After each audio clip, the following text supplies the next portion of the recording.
வணக்கம் ஃப்ரெண்ட்ஸ். நம்ம இன்னைக்கு என்ன பார்க்க போறோம்னா, கீழடி தொல்பொருள் ஆராய்ச்சியில நம்ம தமிழர்களோட பெருமையை எடுத்து நிறுத்திய இடம் தான் கீழடி. 2200 ஆண்டுகளுக்கு முன்னாடியே நம்ம தமிழர்கள் நாகரிகமா வாழ்ந்திருக்காங்க அப்படிங்கிறதுக்கு அந்த கீழடியில கிடைச்ச ஆராய்ச்சி பொருள்கள் தான் உதாரணம். அந்த கீழடி தமிழ்நாட்டில் சிவகங்கை மாவட்டத்தில் திருபுவனம் ஒன்றியத்தில் கீழடிங்கிற கிராமத்தில் இருக்கு. மதுரையிலிருந்து 11 கிலோமீட்டர் தூரத்துலையும் நம்ம ராமேஸ்வரம் போகும்போது நீங்கள் இது கீழடிக்குன்னு போகணும்னு கிடையாது, நீங்கள் ராமேஸ்வரம் எல்லாருமே போவீங்க. அப்போ ராமேஸ்வரம் ஆன்மீக சுற்றுலாவாக போனாலும் ஒரு 1 hour கீழடியில் ரைட்டில் போகும். ராமேஸ்வரம் போகும்போது அது பைபாஸ்லேயே கீழடி கிராமத்துக்கு போகிறதுக்கு பெரிய போர்டே வச்சுருப்பாங்க. நீங்கள் அங்கே போனீங்கன்னா கீழடியில் அவங்க தோண்டின பள்ளம் அதை நேரடியாக காய்ச்சி நம்ம வீடியோவும் போட்டிருக்கோம். அது இல்லாத தமிழ்நாடு அரசு தொல்லியல் துறை அந்த கீழடியில் எடுத்த பொருள்கள் எல்லாம் கண்காட்சியிலேயே வச்சிருக்காங்க, அதை ஓபன் பண்ணியிருக்காங்க. நீங்க அதையும் பார்த்து நம்மள தமிழர்களோட பெருமையை நீங்க பார்த்துக்கலாம். இந்த கீழடி கிராமத்துல நம்ம பாரம்பரியமான 2200 ஆண்டுகளுக்கு முன்னாடி மக்கள் வாழ்ந்திருக்காங்க அப்படிங்கிறது எப்படி கண்டுபிடிச்சாங்கன்னா, இந்த இடம் முதல்ல தென்னந்தோப்பா தான் இருந்திருக்குது. ரொம்ப அந்த ஊர்ல வறட்சி வந்துருச்சு. அதனால அங்க இருக்கிற மக்கள் என்ன பண்ணாங்க, தென்னை மரம் எல்லாம் கருவி போனதும் அந்த இடத்துல செங்கல் சூளைக்கு மண் எடுத்திருக்கிறாங்க. அதனால நல்லா ஆழமா நோண்டி மண்ணு எடுக்கும்போது அங்க ஒரு செங்கல் சுவரெல்லாம் நிலத்துக்கடியில இருந்திருக்கு. அதுக்கப்புறம் தான் கவர்மெண்ட்டுக்கு தெரிஞ்சிச்சு. தொல்லியல் துறை பார்த்துட்டு இங்க அகழ்வாராய்ச்சியை நடத்தினாங்க. சிந்து கங்கை நதிக்கரை நாகரிகத்துக்கு பின்னாடி நாம 2வது இடத்த நகர நாகரீகத்துல தான் நம்ம தோன்றல அப்படின்னு சொல்லிட்டு எல்லா கருத்துக்கும் இருந்ததை மாறா இப்ப 2200 ஆண்டுகளுக்கு முன்னாடியே நம்ம வைகைக்கரை நாகரீகத்துல நம்ம சிறந்து விளங்கி இருக்கோம் அப்படிங்கிற சான்று கிடைச்சிருக்கிறது தான் இங்க சிறப்பு. இந்த கீழடி கிராமத்துல 40க்கு மேற்பட்ட குழிகளை தோண்டி அகழ்வாராய்ச்சி செஞ்சு சங்ககால மக்களோட அவங்க யூஸ் பண்ணின மீதி பொருளெல்லாம் கண்டுபிடிச்சிருக்காங்க. சிலப்பதிகாரம், பரிப்பாடல், மதுரை காஞ்சி இப்படி இலக்கியத்தில் இருக்கிற அவங்க குறிப்பிட்டிருக்கிற கல்மணிகள் மட்டுமே 600 இங்கே கிடைச்சிருக்குது. முத்துமணி, பெண்களோட கொண்டை ஊசி, பெண்கள் விளையாடுற சில்லு, தாயக்கட்டை, சதுரங்க காய்கள், சின்ன குழந்தைங்க விளையாடுற சுடுபண்ணு பொம்மை, இப்படி சங்க காலத்துல குறிப்பிட்டிருக்கிற பல தொல்பொருள்கள் அதிக அளவுல கீழடியில கிடைச்சிருக்கு. அது இல்லாத இங்க நூல் நூக்குற தக்கிலிங்கிறது கிடைச்சிருக்குது. அந்த கால மக்கள் துணி நூலு நூத்து ஆட நெஞ்சு அணிஞ்சு வாழ்ந்திருக்காங்க அப்படிங்கிறதுக்கு நமக்கு ஆதாரம் கிடைச்சிருக்கு. பட்டினப்பாளையில குறிப்பிட்டிருக்கிற மாதிரி சுடுமண்ணு உரைக்கேணிகளும் இங்கு கிடைச்சிருக்குது. அது இல்லாத சுட்ட செங்கலால கட்டப்பட்ட வீடுகளுக்கு பக்கத்துல கேணிகளும் அமைஞ்சிருந்திருக்குது. அதிக அளவுல அவங்க சுட்ட செங்கலால வீடு கட்டி இருக்காங்க. வீடுகளோட மேற்கூரையிலையும் ஓடுகள் போட்டு இருந்ததுக்கான சான்று இருக்கு. அதே போல் அவங்க குடிக்கிறதுக்கு தண்ணி வேணும் அப்படிங்கிறதுக்காகவும் வீட்டில் மற்ற யூஸ் பண்ணுறதுக்காகவும் உரைக்கிணறும் தோண்டி இருக்காங்க. இது சங்க இலக்கியத்தில் 10 பாட்டில் பட்டினப்பால நூலில் பூம்புகார் நகரத்தில் ஒரு பகுதியில் உரைக்கிணறு இருந்தது குறிப்பிட்டிருக்கிறாங்க. அந்த உரைக்கிணறு நம்ம கீழடி அகழ்வாராய்ச்சிலையும் கண்டுபிடிச்சிருக்காங்க. அந்த காலத்தில் வீடுதோறும் குளியலறை இருந்திருக்காவும் நம்ம கீழடி கிராமத்துல கண்டுபிடிச்சிருக்காங்க. நம்ம கீழடியில மட்டும் 1 டன் அளவுக்கு கருப்பு சிவப்பு மட்கள ஓடுக கிடைச்சிருக்குது. அந்த ஓட்டுல தமிழ் பிராமி எழுத்துக்களும் எழுதியிருந்திருக்காங்க. சிவகங்கை மாவட்டத்தில் இருக்கிற திருமலை மலைக்குளத்தீஸ்வரர் கோயில்ல தமிழ் பிராமி கல்வெட்டு இருந்திருக்குது. இப்ப நம்ம பாக்குறோம். அது இல்லாத குஜராத்தை சேர்ந்த சூது பவள மணிகளும் இருந்திருக்கு. ரோமானிய நாட்டு அரிட்டையன் வகை மட்கள ஓடுகளும் இங்க இருந்து இருக்குது.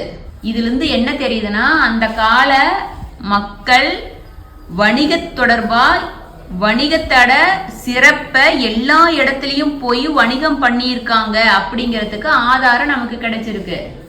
அது இல்லாத நம்ம தமிழ்நாட்டுல தென் மாநிலத்துல அகழ்வாராய்ச்சியில கிடைச்ச வெள்ளை வண்ண தீட்டப்பட்ட மண்பாண்டங்களும், கொங்கு பகுதியில மட்டும் கிடைச்ச ரசட் கலவை பூசப்பட்ட மண்பாண்டங்களும் இப்ப கீழடியிலும் கிடைச்சிருக்குது. இதுல இருந்து என்ன தெரியுதுன்னா, இந்த கீழடியிலிருந்து கொங்கு மண்டலத்தோட வணிக தொடர்பு வச்சிருந்திருக்காங்க அப்படிங்கிறதுக்கும் நமக்கு சான்று கிடைச்சிருக்கு. அந்த காலத்துல வரலாற்றுல எல்லாம் தொடக்கத்துல செங்கல் கட்டிடம் இருக்கிறது சாத்தியம் இல்லாதையா இருந்திருக்குது. ஆனா இந்த கீழடியில அதிக அளவுல செங்கல் கட்டடங்கள் இருந்திருக்கு. அதுதான் ஆச்சரியமா இருக்குது. அதனால தமிழர் பாரம்பரியத்தை இப்ப எல்லாரும் நம்புறாங்க. அந்த சங்க காலத்துல வைகை நதியில வலது கரையில பெரிய வணிக பொதுப்பாதையா இருந்திருக்கான சான்றும் கிடைச்சிருக்கு. மதுரையிலிருந்து ராமேஸ்வரம் அழகன்குளம் துறைமுக பட்டணத்துக்கு கீழடி திருபுவனம் வழியா பாதை இருந்ததுக்காகவும் ஆராய்ச்சி கண்டுபிடிச்சிருக்காங்க. மதுரைக்கு பக்கத்துல இருக்கிற இந்த கீழடி பெரிய வணிக நகரமா இருந்திருக்கு அப்படின்னு கண்டுபிடிச்சிருக்காங்க. அழகன் குளத்துல நடந்த அகழ்வாராய்ச்சியில பண்டைய காலத்து ரோமானிய நாட்டோட உயர் ரக ரவுலட் ஹரிடைன் மண்பாண்டங்க கிடைச்சது. அது மாதிரிதான் இப்ப கீழடியிலையும் பள்ளிச்சந்த புதூர்ல கிடைச்சிருக்கு. அந்த வகையில நம்ம பார்த்தோம்னா அழகன்குளம் துறைமுக பட்டணத்துக்கும் மதுரையை இணைக்கிறதுக்கும் இடமா நம்ம கீழடி பள்ளிச்சந்த புதூர் இருந்திருக்கலான்னு ஆராய்ச்சியாளர்கள் நம்புறாங்க. இங்க கிடந்த சாற்றுகளை வச்சு அதை உறுதிப்படுத்துது. இந்த இடம் வரலாற்று முக்கியமான இடமா பதிவாயிருக்கு. இதுல என்னன்னா, முதல் கட்ட ஆராய்ச்சி கிடைச்சதை விட 2வது கட்ட அகழ்வாராய்ச்சியில 10க்கு மேற்பட்ட சங்ககால கட்டிடங்களை கண்டுபிடிச்சிருக்காங்க. அந்த காலத்து மக்கள் சுடுமண் முத்திரைனா என்ன, ரப்பர் ஸ்டாம்பு நம்ம வச்சிருக்கிறோம் இல்லையா, அது போல சுடுமண் முத்திரை, எழுத்தாணி, அம்புக, இரும்பு, செம்பு ஆயுதங்கள், அரிய வகை அணிகலன்கள் எல்லாம் கிடைச்சிருக்கு. 18 தமிழ் எழுத்துக்களை உடைய மண்பாண்ட ஓடுகளும் கிடைச்சிருக்கு. அது இல்லாத 5300க்கும் மேற்பட்ட தொல்லியல் பொருள்களும் கிடைச்சிருக்கு. நம்ம தமிழ்நாட்டுல அரிக்கன்மேடு, காவிரி, பூம்புகார் பட்டினம், உறையூர்ல நடந்த அகழ்வாராய்ச்சியிலே கூட அதிக அளவு கீழடியில கிடைச்சிருக்குது. ஃபர்ஸ்ட் என்ன சொன்னாங்கன்னா, சங்க காலத்துல கட்டடங்களே இல்லை அப்படின்னு சொல்லிட்டு இருந்தாங்க. இப்ப கீழடியில கண்டறிஞ்ச கட்டடங்களை வச்சு அந்த காலத்து மக்கள் நகர நாகரிகமா வாழ்ந்திருக்காங்க அப்படிங்கிற அடிப்படை அத்தனை சான்றுகளும் நமக்கு கிடைச்சிருக்குது. இதுவரைக்கும் தமிழகத்துல நடந்த அகழ்வாராய்ச்சியிலேயே நம்ம கீழடியில தான் ஃபர்ஸ்ட் சுடுமண் முத்திரை கிடைச்சிருந்திருக்குது. ஃபர்ஸ்ட் முதல் கட்டத்துல என்னன்னு கண்டுபிடிச்சாங்கன்னா, கிமு 3ஆம் நூற்றாண்டுல இருந்து கிபி 10ஆம் நூற்றாண்டு வரையான காலப்பகுதியை சேர்ந்துதான மக்கள் வசிச்ச இடமா இருக்கும்னு ஃபர்ஸ்ட் கண்டுபிடிச்சிருக்காங்க. அதுக்கப்புறம் தான் 2017 வெளிவந்த ஆராய்ச்சியில இது சுமார் 2200 ஆண்டுக்கு முன்னானதுன்னு உறுதிப்படுத்தி இருக்காங்க. இதுவரைக்கும் 8 கட்ட அகழ்வாராயில் கிடைத்த பொருள்களை தமிழ்நாடு அரசு கீழடி அருங்காட்சியகத்தை ஆரம்பிச்சிருக்கு. அதுல எல்லாம் வச்சிருக்காங்க மக்கள் பார்வையிடுறதுக்காக. நீங்க கண்டிப்பா அதை போய் பார்த்தீங்கன்னா நம்மளோட அந்த கால மனிதர்கள் எப்படி வாழ்ந்திருக்காங்கிறது பார்க்க நமக்கு ஆச்சரியமா இருக்கும். அது டிவியில ஓடிட்டு இருக்கும், சொல்லுவாங்க, அது என்னன்னு எழுதி இருக்கும். அதை பார்க்கவே உங்களுக்கு ஒரு நாள் தேவைப்படும் பொறுமையா பார்க்கறதா இருந்துச்சுன்னா. நம்ம கீழடியில 10க்கு மேற்பட்ட கட்டடங்களை கண்டுபிடிச்சிருக்காங்க. நீர் வழங்குறதுக்கும் கழிவு நீர் வெளியேறதுக்கும் நாகரிக வளர்ச்சியில முக்கிய மைல்கல்லா இருந்தது கீழடியில சுடுமண் குழாய் மூலம் உருவாக்கப்பட்ட கழிவு நீர் கால்வாய் வசதியுடன் ஒவ்வொருத்தரும் ஒரு ஊடு கட்டி இருந்திருக்காங்க. அவங்க வீட்டுல வச்சிருந்திருக்காங்க. டாய்லெட் வசதியோட வாழ்ந்திருக்காங்க. சுடுமண் உரை கிணறு கூட இருந்திருக்கு. தமிழ் பிராமி எழுத்துக்கள் கிடைச்சிச்சுன்னு சொன்னேன் இல்லையா, அதுல அதன், உதிரன், திசன் போன்ற ஒவ்வொருத்தரோட தனிநபரோட பேரெல்லாம் குறிக்கிற மாதிரி எல்லாம் தமிழ் பிராமி எழுத்துக்கள் பொறிக்கப்பட்ட மண்பாண்டங்கள் கிடைச்சிருந்திருக்கு. அணிகலன்கள்னா சூது, பவளம், பளிங்கு, அகேட் மணிகள், பச்சை, மஞ்சள், நீல நிற கண்ணாடி மணிகள் இதுவும் கிடைச்சிருந்திருக்குது. யானை தந்தத்துல தாயக்கட்டை செஞ்சு விளையாண்டுருக்காங்க. அது இல்லாத தாமரத்திலான கண்ணுக்கு மை தீட்டுற கம்பியும் கிடைச்சிருந்திருக்கு. இரும்பாலான அம்பு முனைகளும் எழுத்தாணிகளும் கிடைச்சிருக்கு. 4வது கட்டத்திலேயே 5820 பொருள்கள் கிடைச்சிருந்திருக்குது. இந்த பொருள்களை ஐக்கிய அமெரிக்காவுல புளோரிடா மாகாணத்துல உள்ள மியாமி நகர்ல பீட்டா அனாலிட்டிக் நிறுவனத்துக்கிட்ட அனுப்பியிருக்காங்க. அந்த ஆய்வுல 11 அடி ஆழத்துல பெறப்பட்ட ஒரு மாதிரி கிமு 580 ஆண்டுக்கு முன்னாடி சேர்ந்தது அப்படின்னு கண்டறிஞ்சிருக்காங்க. இந்த அகழ்வாராய்ச்சி கிடைத்த எழுத்துக்கள் சிந்து சமவெளி நாகரிகத்து எழுத்துக்கு வடிவத்துல நம்ம தமிழ் பிராமி எழுத்து ஒத்து வர்றதா சொல்லியிருக்காங்க. 5ஆம் கட்ட அகழ்வாராயில எலும்புகளால செய்யப்பட்ட எழுதாணி, தந்தத்தால செய்யப்பட்ட சீப்பு, அரவைக்கல்லு, பானை ஓடு, சதுரக காய்கள், சூதாட்டத்துல பயன்படுத்துற பகடைக்காய், மண்குடுவை, பவளமணி, சுடுமண் வார்ப்பு, காளையட தலை, மனித உடல் பாகம், மனிதோட தலை உருவம் எல்லாம் இப்ப கண்டுபிடிச்சிருக்காங்க.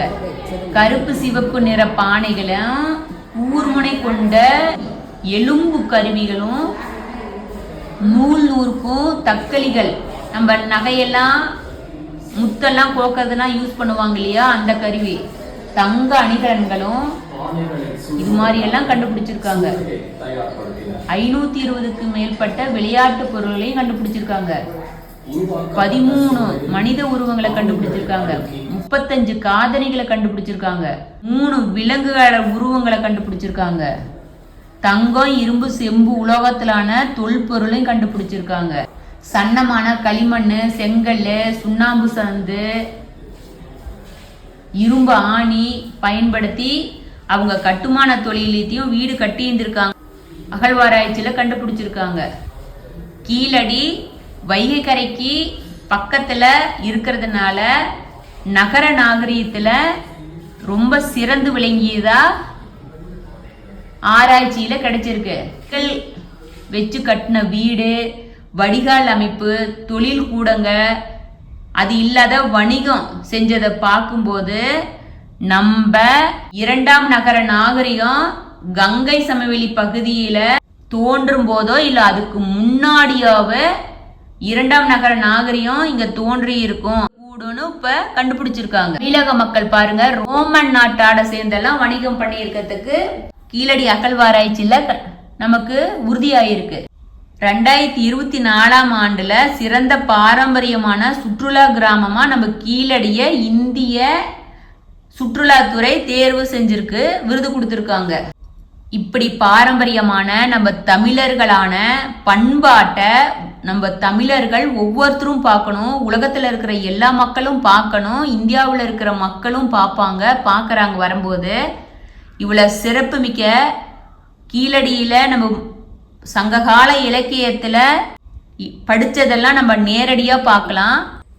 ஒவ்வொருத்தரும் இதுக்காக போகணும், மணி செலவு பண்ணிக்கிட்டு போகணும்னு வேண்டாம். ராமேஸ்வரம் எப்படியும் போவோம், வழிபாட்டுக்காக போவோம், இல்ல சுற்றுலாவுக்காக போவோம். அப்படி போகும்போது கீழடியில போய் பார்த்துட்டு போனீங்கன்னா உங்களுக்கு ஒரு மனநிறைவா இருக்கும். உங்க குழந்தைங்களுக்கும் அதை பார்த்தாங்கன்னா அவங்களுக்கு அந்த புக்ல படிக்கும் போதெல்லாம் கண்ணுல பார்த்தது ஞாபகம் வரும். இது வரைக்கும் நம்மளோட தமிழர்களின் பாரம்பரியத்தை, கீழடி கிராமத்தை எனக்கு தெரிஞ்ச அளவுக்கு சொல்லியிருக்கேன். நீங்க நேரடியா போய் பார்த்து அந்த அனுபவங்களை, அந்த குழியெல்லாம் பார்க்கும்போது அவ்வளோ சூப்பரா இருக்கும். அந்த குழியிலெல்லாம் அப்படியே அவங்க அகழ்வாராய்ச்சி பண்ணினது இருக்கு. அதை பார்த்து நம்ம பாரம்பரியத்தை, பெருமைய கண்டிப்பா ஒரு தடவைனாச்சும் போய் பார்த்து நம்ம தமிழர்களின் பாரம்பரியத்தை பாருங்க ஃப்ரெண்ட்ஸ். சிவார்ப்பணம். வணக்கம்.